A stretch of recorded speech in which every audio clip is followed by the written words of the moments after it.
우리 옆에 분하고 한번 인사하실까요? 한 몸입니다. 이렇게 한번 인사하시죠. 네. 한 주간도 잘 지내셨는지요? 벌써 2월이 시작되어서 일주일이 지나가고 있습니다. 저희가 서로 얼굴을 보고 함께 교제하는 시간들은 많이 줄었지만 그래도 말씀으로 함께 위로하고 격려하고 또 그렇게 서로 도와주셔서 너무 감사드립니다.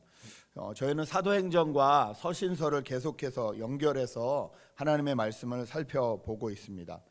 여러분 잘 아시다시피 사복음서가 예수님에 관한 이야기죠.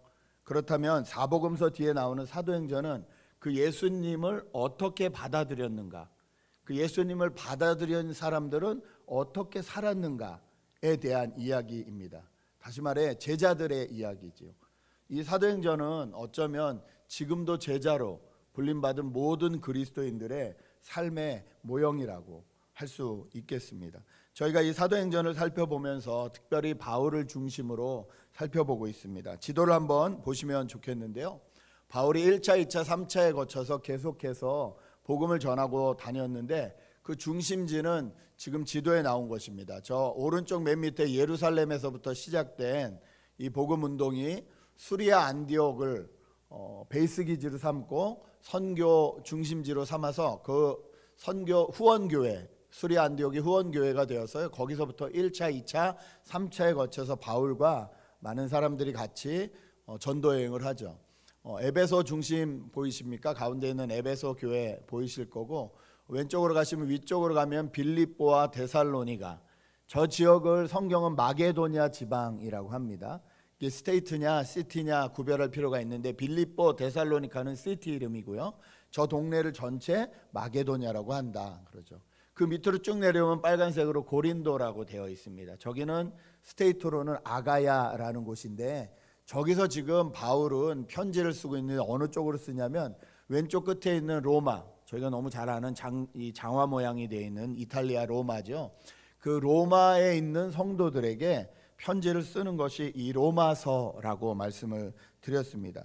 지난주에 로마서 기록 목적에 대해서 두 가지 정확히 말씀을 드렸는데, 첫 번째는 신학적인 이 언어들을 잘 정리해서 사람들이 무엇을 믿는지 이 용어 정리를 좀 해줄 필요가 있었다는 것과, 두 번째는 로마 교회가 파송교회가 돼서 이제는 더 왼쪽에 있는 서바나 스페인까지 가는 모든 그 로마권에 이 사람들에게 복음을 전할 때, 라틴어권이라 그러죠. 라틴어권의 사람들에게 복음을 전할 때 로마 교회가 파송교회가 되어 주었으면 좋겠다. 이것을 가지고 이 두 가지 목적으로 로마서를 기록했다고 했습니다. 이 바울은요, 앞에서 이 언어에 대한 용어에 대한 정리를 쭉 한 다음에 12장, 오늘 저희가 읽은 이 12장부터는 그러면 이제 우리는 어떻게 살아야 되는가, 성도로서 어떻게 살아야 되는가에 대해서 얘기를 하고 있는데요. 바울은 이것을 통해서 예수 믿는 우리에게 먼저 필요한 것이 무엇인지를 12장에서 나누고 있습니다. 오늘은 이 말씀을 중심으로 좀 나눠보려고 합니다. 여러분 혹시 말씀대로 살면 성공할 수 있다라고 생각하시는지요? 말씀대로 살면 성공할 수 있다. 네라는 대답도 아니라는 대답도 있겠지만 한국의 통계조사를 보니까 네라고 대답한 사람이 52%, 아니라고 한 사람이 40%, 모르겠다가 8%였다고 합니다. 그런데 더 재밌는 것은 말씀대로 살면 성공할 수 있다라고 52%가 말했는데 내 주변에 말씀대로 사는 사람이 있다라는 대답에는요 34%밖에 대답을 못했다고 합니다. 그리고 62% 이상은 그런 사람 내 주변에 없다라고 했죠. 그러면 그리스도인들 중에서도 내 주변에 말씀대로 사는 사람이 없다라고 생각하는 사람들이 많다는 이야기가 됩니다. 하나님의 말씀대로 살면 성공한다고 생각하는데 그 말씀대로 사는 사람은 내 주변에 없다. 같은 조사 기관에서 당신의 인생에 가장 중요한 것은 무엇입니까? 물어봤더니 경제적 여유가 1위였다고 합니다. 그러면 신앙은 얼마나 될까 했더니 저기 밑에 8위 정도에 있었다고 합니다. 이런 조사가 너무 비관적일 필요가 없는 것은 이런 상황은 2000년 전 로마에서도 동일하게 일어났다는 것입니다.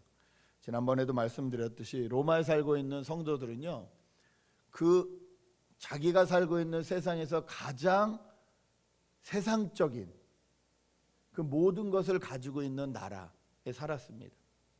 하나님을 섬기지만 로마 황제가 눈앞에 있습니다. 로마 황제가 살고 있는 그 뭐라 그러죠? 궁전이 눈앞에 있습니다. 로마에 살고 있는 사람들 중에 30% 이상이 노예였는데요. 평생 노예가 아니라 이 사람들이 신분을 회복할 수 있는 방법은 돈을 많이 벌어서 돈 주고 시민권을 살 수 있었고요. 또는 아주 높은 사람이 자기를 양자로 억셉해주면, 어댑트해주면 바로 신분이 바뀔 수 있었습니다. 그러니까 이 30%나 되는 많은 사람들 중에서 그 자리로 올라가려고 하는 사람들이 얼마나 많았겠어요. 수많은 투쟁과 수많은 눈치와 수많은 것들이 거기 있었고, 그 가운데서 어떻게 하면 내가 세상적으로 성공할 수 있을까가 삶의 목적이었습니다. 그런 문화에서 자라다 보면 우리도 모르게 물질과 성공이 내 삶의 가장 큰 우선순위가 되어 버리게 되고요. 또 그런 사회에서 경쟁하며 살다 보니까 내가 왜 살아야 되는지에 대한 중심을 잃은 채 그냥 세상이 가라는 대로 따라가게 되는 경우도 많이 있습니다. 혹은 그 리그 안에 아예 들어갈 수 없는 사람들 얼마나 많았겠어요. 그런 사람들은 그냥 아웃사이더라고 자기가 스스로 말하지만 실은 상실감과 소외감에서 벗어나지 못하고 살아가는 경우도 너무 많았다는 것입니다. 이런 세상이 지금 저희가 살고 있는 세상과 그리 다르지 않는 것 같습니다. 이런 세상을 사는 저희에게 필요한 것이 무엇일까? 바울은 먼저 말하고 있는데 그것은 먼저 하나님의 자비하심을 아는 것이다 라고 말하고 있습니다. 여러분 1절 말씀 한번 다시 보실까요? 1절 말씀 보시면 형제 여러분, 그러므로 나는 하나님의 자비하심을 힘입어 여러분에게 권합니다. 여러분의 몸을 하나님께서 기뻐하실 거룩한 산 제사로 제물로 드리십시오. 이것이 여러분이 드릴 합당한 예배입니다. 로마서 12장 1절을 읽는 사람들이 많이 집중하는 것이 뭐냐면요, 나를 거룩한 산 제물로 하나님 앞에 드려야 되는데, 하나님 앞에 합당한 예배를 드려야 되는데 라는 어떤 그리스도인으로서의 의무, 책임에 대한 생각을 합니다. 그런데 그것을 하기 전에 우선해야 되는 게 무엇이냐면 하나님의 자비하심을 깨달아야 된다는 거예요. 여러분에게 하나님은 자비로우신 분이신가요? 여러분의 하나님은 어떤 분이신가요? 내가 하나님에 대해서 어떻게 생각하느냐에 따라서 우리의 신앙관, 우리의 신앙생활은 많이 달라질 수 있습니다. 하나님이 선하시고 자비하시고 우리를 향한 사랑과 우리를 향한 은혜가 시시때때마다 우리에게 베풀어 주시는 분이시라는 확신이 없이 하나님을 따라가게 되면 거의 하나님이 두려워서 하나님을 따라가는 경우가 많습니다. 하나님이 두렵기 때문에 하나님을 따라가면요, 순종이 어렵습니다. 왜냐하면 사람은 기쁘지 않는 일에 순종하기 어렵거든요. 하나님을 따라가는 것이, 하나님을 순종하는 것이 기뻐야 순종이 될 텐데 두려워서 순종을 하면요 항상 재는 거예요. 요만큼까지 하면 하나님이 나를 심판하지 않으실까? 저만큼까지 하면 될까? 기준을 알 수 없기 때문에 항상 두려워요. 열심히 뭔가를 하면서도 두려워요. 그러다가 어떤 환난이나 문제가 딱 만나면 이렇게 생각합니다. 역시 내 순종이 부족했어. 그래서 내가 이런 결과를 얻은 거야. 혹은 나는 최선을 다했는데 하나님은 나에게 왜 이런 벌을 내리시는 거지? 이렇게 생각하게 되는 거예요. 양쪽 다 건강하지 않아요. 여러분, 하나님의 자비하심을 깨닫는 것, 이것이 우리가 순종하고 거룩한 예배를 드리기 전에 우선돼야 된다는 거예요. 오늘 여기서 조금 저희가 용어적으로 좀 정리해야 될 게 뭐냐면요, 오늘 저희 세 번역에는 우리가 거룩한 산 제물로 우리를 드리는 것이 합당한 예배입니다 라고 번역을 했어요. 그런데 이 개역 성경은 영적인 예배입니다 라고 번역을 했거든요. 그러니까 이게 뭔가 이 거룩한 산 제물로 드리는 게 뭔지도 헷갈리는데 이게 영적인 예배라니까 이걸 하긴 해야 될 것 같은데 부담감이 많은 거예요. 그런데 합당한 예배가 더 맞는 번역입니다.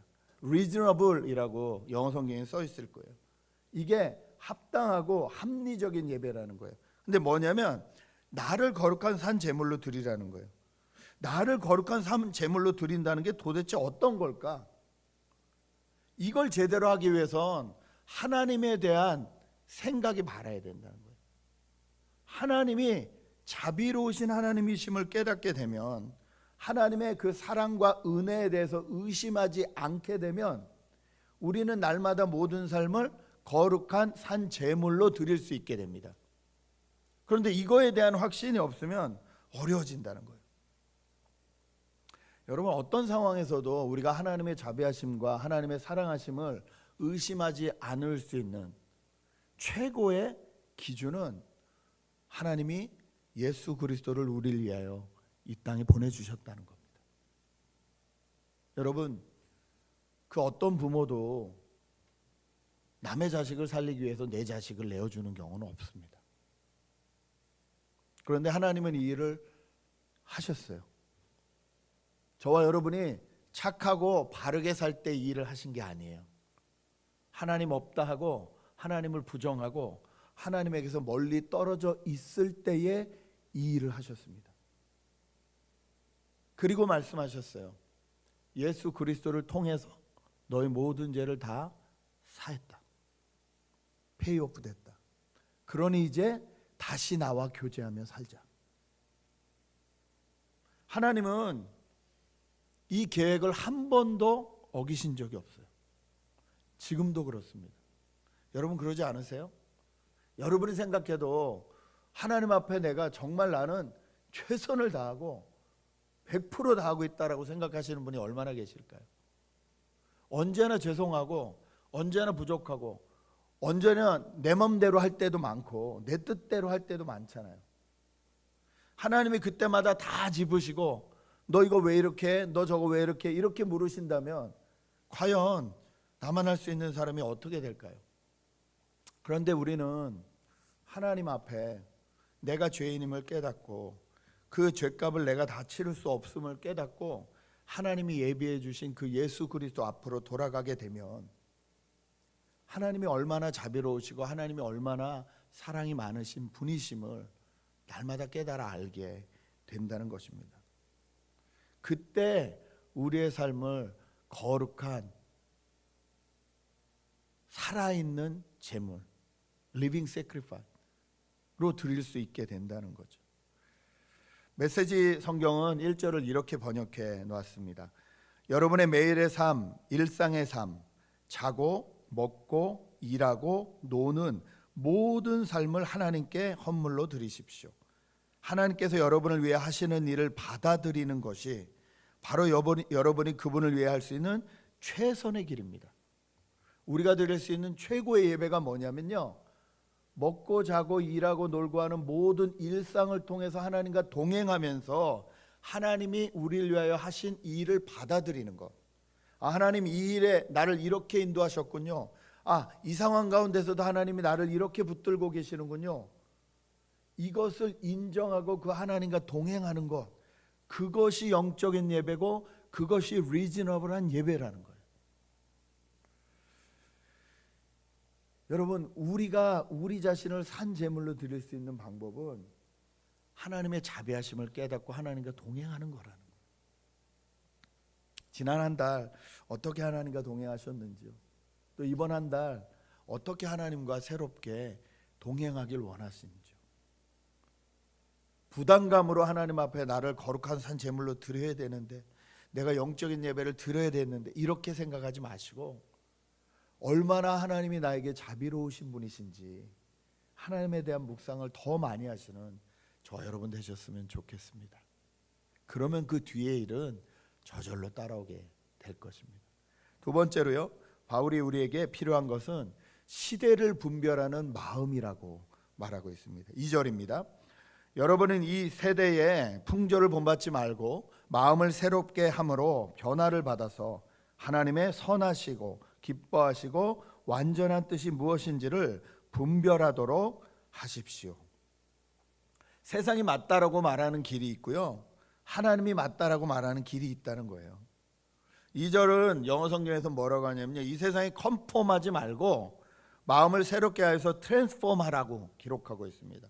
이건 겉으로만 그냥 하는 척하지 말고 속에서부터, 마음에서부터 완전히 변화가 일어나야 된다는 거예요. 여러분, 우리 마음이 중요하죠. 마음이 가장 중요합니다. 그래서 잠언 4장 23절은 이렇게 말합니다. 모든 지킬 만한 것 중에 더욱 내 마음을 지키라. 생명의 근원이 이에서 남이니라. 많이 읽어보셨죠? 모든 지킬 만한 것보다 지켜야 되는 게 뭐냐? 마음이라는 거예요. 그런데 여러분, 마음이 지켜집니까? 마음이 내 마음대로 됩니까? 마음이 상하기도 하고, 마음이 아프기도 하고, 마음이 다치기도 하고, 마음이 내 마음대로 안 될 때가 많잖아요. 그냥 컨펌해서는 안 되는 거예요. 뭐 어쩔 수 없어, 지금은 내 마음이 이래. 내 마음 나도 몰라라는 노래가 있다고 하더라고요. 어른들이 아시던데 옛날에 그런 노래가 있었대요. 그 맞는 말 같아요. 내 마음 나도 모를 때가 많아요. 그때 이럴 땐 이러고 싶고 저럴 땐 저러고 싶고, 그때 달라요. 내 마음에 솔직하는 게 좋아. 그러면 아마 아무것도 안 될걸요. 이 말은 무슨 말이냐면요, 우리의 마음을 지배하는 주인을 완전히 바꿔야 된다는 소리예요. 트랜스포머라는 거예요. 내 마음의 주인이 나라고 생각하지 말라는 거예요. 여러분, 우리의 마음을 지배하시는 분이 우리가 되면 어려워진다는 거예요. 우리의 마음의 주인은 하나님이 되셔야 됩니다. 우리의 삶의 주인이 하나님이시듯이, 우리의 시간의 주인이 하나님이시듯이, 우리의 물질의 주인이 하나님이시듯이 우리의 마음의 주인도 하나님이셔야 합니다. 그래야 선하고 기쁘고 온전한 일을 따라갈 수 있다는 거예요. 한 친구가 성경 일기방에 이렇게 써놨더라고요. 하나님을 속이려는 시도는 안 하는 게 맞는 것 같다고. 어차피 하나님은 잘 아실 거니까. 예, 그렇습니다. 이 시대는요, 절대 기준 대신에 하나님이 안 계시다고 가르쳐요. 그러니까 적당히 타협해라, 서로 속여라, 그 속이는 기술을 더 가르쳐줘요. 서로 간에 속이는 기술을 가르쳐줘요. 정부에서 EDD를 같이 받으면서 또 월급도 같이 받는 방법, 뭐 이런 거 가르쳐줘요. 이게 세상의 방법이에요.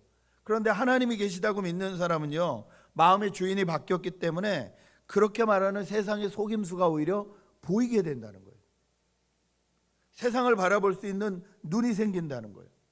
세상을 구별할 수 있다는 거예요. 이게 악한 것인지 이게 선한 것인지 내 기준으로 보지 않고 하나님의 기준에서 볼 수 있게 된다는 거예요. 이것이 저희에게 필요한 것이다. 성경은 말하고 있습니다. 여러분, 이 시대를 분별할 줄 알아야 됩니다. 이 시대가 어떤 시대인지 알아야 됩니다. 마지막으로 바울이 우리에게 필요하다고 얘기해 주는 것은요, 생각하지 말고 생각하는 것이 필요하다는 겁니다. 이게 도대체 무슨 말인가? 3절 보십시오. 나는 내가 받은 은혜를 힘입어서 여러분 각 사람에게 말합니다. 여러분은 스스로 마땅히 생각해야 하는 것 이상으로 생각하지 말고 하나님께서 각 사람에게 나눠주신 믿음의 분량대로 분수에 맞게 생각하십시오. 마땅히 생각하는 것 이상으로 생각하지 말라 그랬다가 또 믿음의 분량대로 맞게 생각하라고 합니다. 무엇을 생각하고 무엇을 생각하지 말라는 걸까요? 여기서 이 본문이 또 저에게 많은 오해를 주는 게 뭐냐면 믿음의 분량이라는 단어입니다. 이 믿음의 분량, 그러니까 양으로 생각하는 거예요. 그래서 믿음이 작은 사람이 있고 믿음이 큰 사람이 있고, 그러니까 나는 믿음이 작으니까 조그맣게 일을 해도 되고, 뭐 믿음이 큰 사람들, 선교사님 같은 분들은 믿음이 큰 일을 하겠지라고 생각하는데 아니에요. 영어 성경만 봐도 그게 아니에요. 여기서 말하는 믿음의 분량이라는 말은 메이저예요. 기준이란 말이에요. 여러분 미터 아시죠? 1미터, 2미터 자로 재는 기준이잖아요. 그렇죠? 거리를 재는 기준이잖아요. 여기서 말하는 믿음의 분량은요, 믿음의 기준을 말하는 거예요. 믿음의 기준을 가지고 생각하라는 거예요. 믿음의 기준이 없으면 생각이 바뀐다는 거예요. 3절은 우리가 생각해야 될 믿음의 기준은 우리가 아니라고 분명히 얘기해 줍니다. 네, 그렇습니다. 우리의 믿음의 기준, 우리의 생각의 기준은 예수 그리스도이십니다. 나 또는 남이 어떻게 나를 생각하느냐가 중요하지 않다는 거예요. 그런데 세상은 이게 중요하다고 말하잖아요. 그래서 성경은 예수님이 나를 어떻게 생각하시느냐가 중요하다는 거예요. 통계를 보니 20대에서 40대에 이르기까지도 지금은 부모의 도움 없이는 성공할 수 없는 세대이다. 지금은 다 불행한 세대이며 희망이 별로 보이지 않는 세대라고 말을 했다고 합니다. 여러분, 이런 생각, 이런 믿음이 나를 지배하고 있으면요, 날마다의 삶이 고난입니다.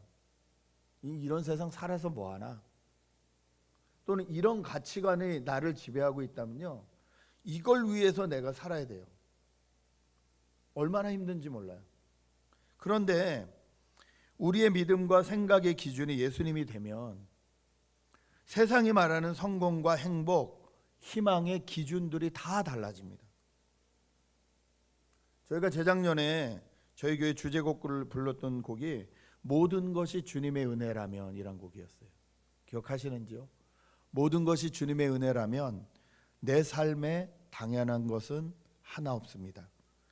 고르고 골라서 내게 주신 것이라면 내 삶에 버릴 것도 전혀 없습니다. 메마른 땅에서도 날 만족해 하시며 나로 물이 끊이지 않는 샘으로 만드실 주님, 나의 피곤한 무릎을 일으켜 주시며 지금도 나를 인도하여 주십니다. 여러분, 이것은 세상적인 생각으로 생각하는 것이 아니라 예수님을 내 생각의 기준으로 생각하는 사람들의 고백이라는 거죠. 로마 인구의 30%가 노예라고 말씀드렸죠. 어느 시대, 어느 사회에서든 적어도 80% 이상의 사람들이 쉽지 않은 세상을 살아갑니다. 그 중에는 정말 끝없이 성공을 하려는 사람들도 있고 그 성공조차 포기하고 그냥 살아가는 사람들도 있을 거예요. 둘 다 건강하지 않아요. 하나님을 중심으로 예수님이 나를 어떻게 생각하는지 그것을 기준으로 살아가는 사람은요, 날마다 행복할 수 있어요. 왠 줄 아세요? 예수님이 내 인생을 어떻게 사용하시는지를 알기 때문에 그렇습니다. 오늘 이어서 4절과 5절 말씀을 같이 보겠습니다. 바울은 로마 교인들에게 이 지혜를 이야기해 줍니다. 한 몸에 많은 지체가 있으나 그 지체들이 다 같은 일을 하는 것이 아닙니다. 이와 같이 우리도 여럿이지만 그리스도 안에서 한 몸을 이루고 있으며 각 사람은 서로 지체입니다. 여러분, 세상은 너 혼자 뭔가를 잘해내야 된다는 거예요. 남이 너를 어떻게 생각하느냐가 중요하다는 거예요. 그러나 하나님은 예수 그리스도가, 하나님이 너를 어떤 존재로 보고 있는지, 너의 이웃을 어떤 존재로 보고 있는지가 중요하다는 거예요. 우리가 다 한 몸의 지체라는 거예요. 눈이 손에게 불만하는 거 보셨습니까? 너 왜 그것밖에 못해? 더 좀 잘 움직여봐. 좀 손만 대면 척척척척 뭐가 고쳐지고 뭐 좀 똑바로 해봐. 눈이 손에게 그렇게 말씀하시는 거 보셨어요? 안 돼요. 온 몸은요, 서로 연합하고 서로 돕지 않으면 뭔가를 이뤄낼 수 없어요.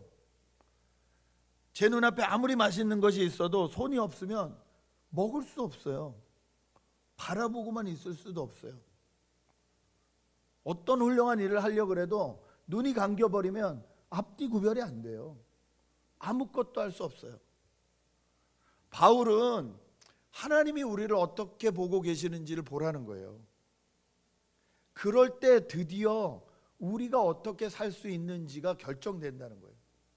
우리는 하나님 안에서 한 몸을 이루고 있으며 우리는 서로 지체라는 거예요. 서로 돕지 않으면 살아갈 수 없는 존재라는 거예요. 여러분, 이것이 우리에게 얼마나 큰 자유를 주시는 줄 아십니까? 세상은 계속 비교합니다. 계속 비교해요. 누가 차 샀다 그러면 좋겠다, 나는 차를 못 사는데. 누가 집 샀다 그러면 좋겠다, 나는 언제 집을 사나. 여러분, 이 생각으로 끌려다니면 평생을 살아도 불행해요. 그런데 하나님이 나를 어떻게 생각하시는지, 하나님이 내 사랑하는 이웃을 어떻게 생각하시는지, 이게 기준이 되면 어떻게 하면 내가 이 지체 안에서 서로 도우며 서로 협력하며 하나님이 말씀하시는 것들을 이뤄나가며 살 수 있을까? 하루하루 아주 작은 일 하나하나 하는 것이 나에게 성공의 기준이 되고 행복의 기준이 되고 기쁨의 기준이 됩니다. 예수님의 말씀 기억하십니까? 아주 작은 사람에게 물 한 잔 준 것이 나를 위해 한 일이다. 예수님은 그렇게 말씀하셨어요. 아무리 종교생활 열심히 하는 사람들에게도 너희는 나를 무시하는 사람이다 그랬어요. 언제 우리가 하나님을 무시했습니까? 예수님을 무시했습니까? 할 때 아주 작은 소자들이 하는 그 일을 무시할 때 내가 무시당했다고 여긴다. 예수님의 기준은 이거예요. 그렇다면 우리의 인생을 총평가하실 분, 그분 앞에 섰을 때 무엇을 가지고 우리가 그 하나님 앞에 설 수 있을까요? 내가 이뤄낸 업적, 내 자녀, 내 재산, 그 무엇이 하나님 앞에 귀하다고 여김을 받을까요? 날마다 하루 주님과 동행하면서 시대를 분별하고 시대에 휩쓸리지 아니하고 생각을 내가 주인이 아닌 예수님을 주인으로 삼고 따라가는 삶, 이것이 행복이고 이것이 성공이 아니겠습니까? 2월 달에 이 은혜 가운데 살았으면 좋겠습니다. 더 이상 세상이 말하는 성공과 세상이 말하는 행복에 휩쓸리지 않았으면 좋겠습니다. 오늘 이 주의 만찬에 참여하시면서 이 하나님이 우리에게 주시는, 우리에게 꼭 필요한 것들을 기억하시고 또 이 한 달을 승리하시는, 성공하시는 저와 여러분 되시길 주님의 이름으로 축복합니다. 이 시간에 한번 같이 기도했으면 좋겠습니다. 나는 주님의 자비하심을 얼마나 경험하고 깨닫고 살아가고 있을까? 나는 얼마나 이 세대를 분별하면서 살아가고 있을까? 내 마음을 어디에 두고 있을까? 내 생각의 주인은 과연 누구일까?